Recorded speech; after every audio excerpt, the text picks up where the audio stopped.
আমাদের 2011 সালে যখন হামিম গ্রুপ এটাকে টেক ওভার করেছিল তখন এটা প্রডিউস করতো 2,73,000 কেজির মতো, and within this 14 years time হচ্ছে 6,96,765 কেজি, যেটা 154% ইনক্রিজ করছে লাস্ট 14 ইয়ার্স। এটা প্লান্টেশন এরিয়া ছিল 314 হেক্টার্স, এখন এটা আমরা লাস্ট 14 ইয়ার্স প্ল্যান্টিং করে 142 হেক্টার্স প্ল্যান্টিং আমরা কমপ্লিট করছি। কতদিন ধরে বাগানে কাজ করেন? এই তো 17-18 বছর থেকে, 20 বছর থেকে 40 বছর এখানে প্রথম থেকে কাজ করি। এই তো আমরা হাজিরা তলব নিয়ে সব কিছু নিয়ে আমরা সুবিধা পাইছি, সময় মতন তলব পাইছি।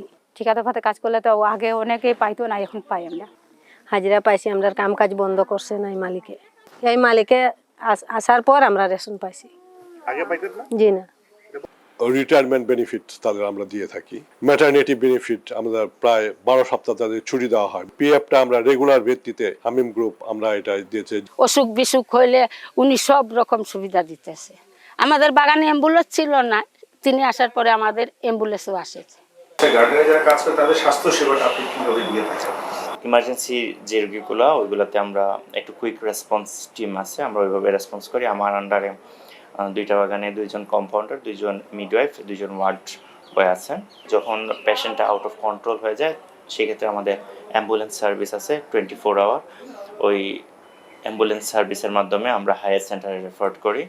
যেগুলো ক্রনিক ডিজিজ ওইগুলো আমরা ক্রনিক্যালি দেখি এবং সেই অনুযায়ী ট্রিটমেন্ট করি। চিকিৎসার জন্য কি কোনো টাকা দেওয়া লাগে? কোম্পানি চিকিৎসা করে টাকা লাগে না। হামিম গ্রুপ টেক ওভার করার পরে আমাদের প্রায় 70% এরিয়া আন্ডার ইরিগেশনের মধ্যে নিয়ে আওতায় আনা হয়েছে, যেটার অ্যাডভান্টেজ এবার আমরা এই ড্রাউটের সময় পাইছি। হামিম গ্রুপে আমি কয়েকবার ফ্যাক্টরি ভিজিট করেছি। ফ্যাক্টরি ভিজিটেও প্রথম আমি দেখেছি যে ওনাদের প্রতিনিয়ত যে ফ্যাক্টরিতে চায়ের মান মূল্যায়ন, আমি অনেক জায়গায় ডিসপ্লেতে তাদের সেই ছবিগুলো আমার ভিডিওতে ধারণ করি এবং এটাকে মডেল হিসাবে আমি উপস্থাপন করি যে কীভাবে তারা 12টা গ্রেড চায়ের ব্রোকেন ফ্যানিংস ডাস্ট বিভিন্নভাবে উপস্থাপন করে এবং সেখান থেকে নমুনা নিয়ে চা টেস্ট করে প্রতিদিন এবং ভালো চা তৈরির জন্য তাদের যে প্রাণান্ত প্রয়াস, এটা আমাদেরকে মুগ্ধ করেছে। এরপর সেকশনেও আমরা দেখেছি যে সেকশনগুলো খুবই কম্প্যাক্ট, ছায়াতরু খুবই সুন্দর এবং বাগানটা ওয়েল ম্যানেজড। চা পাতার গুণগত মান কিভাবে নির্ধারণ করেন?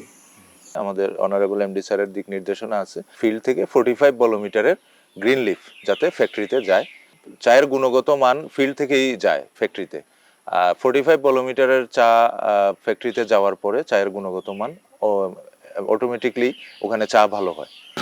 হামিম গ্রুপের লোয়ায়নি হলিছড়া চা বাগানের বয়স প্রায় 160 বছর। ইতিহাস থেকে জানা যায় যে 1868 সালের দিকে এই বাগান সূচনা হয়েছিল এবং তখনকার ব্রিটিশ এবং স্কটিশ টি প্লান্টারদের হাত ধরে এই বাগানটি চালু করা হয়েছিল। বিভিন্ন মালিকের হাত ঘুরে বর্তমানে বাংলাদেশের স্বনামধন্য শিল্প গ্রুপ হামিম গ্রুপের পরিচালনা পর্ষদের মাধ্যমে বাগানটি পরিচালিত হচ্ছে। আগে চা শ্রমিকদের মজুরি প্রদান করার জন্য স্পেশাল একটি কয়েনের ব্যবস্থা ছিল, যেটা এই বাগানেও ছিল। লোয়ানি হলিছড়া চা বাগানের একটি অনন্য আয়োজন হতো ব্রিটিশ পিরিয়ডে, সেটা ছিল শিকারের একটা উৎসব হতো এখানে।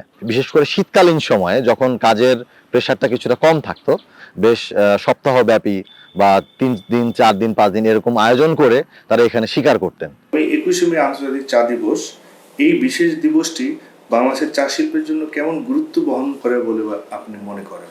এই চা দিবসে 8টা ক্যাটাগরিতে জাতীয় শ্রেষ্ঠ পুরস্কার বিগত 3 বছর হতে দেওয়া হচ্ছে এবং এবছর আরও 2টা বিশেষ পুরস্কার দিবেন বলে চেয়ারম্যান মহোদয় ঘোষণা করছেন। ফলে আমাদের গত বছর 2,45,000 কেজি চা বিশ্বের 19টা দেশে রপ্তানি হয়েছে। আজকে বাংলাদেশে চা সারা বিশ্বে মানুষ চিনতেছে। এবং আমাদের মেইন ফোকাস হচ্ছে 2030-র ভিতরে আমরা এই গার্ডেনটাকে 10 লাখ কেজি আমরা হোল প্রোডাকশনকে আমরা নিয়ে যেতে চাচ্ছি এবং ওই লক্ষ্যে আমরা কাজ করে যাচ্ছি। চা দিবস উপলক্ষে আমি সবাইকে আমার আন্তরিক শুভেচ্ছা। বিশ্ব চা দিবসে লোহানী হলিছড়া চা বাগানের পক্ষ থেকে সবাইকে আন্তরিক শুভেচ্ছা। বিশ্ব চা দিবসে সবাইকে শুভেচ্ছা। চা শ্রমিককে সবাইকে শুভেচ্ছা। বিশ্ব চা দিবসে সবাইকে শুভেচ্ছা।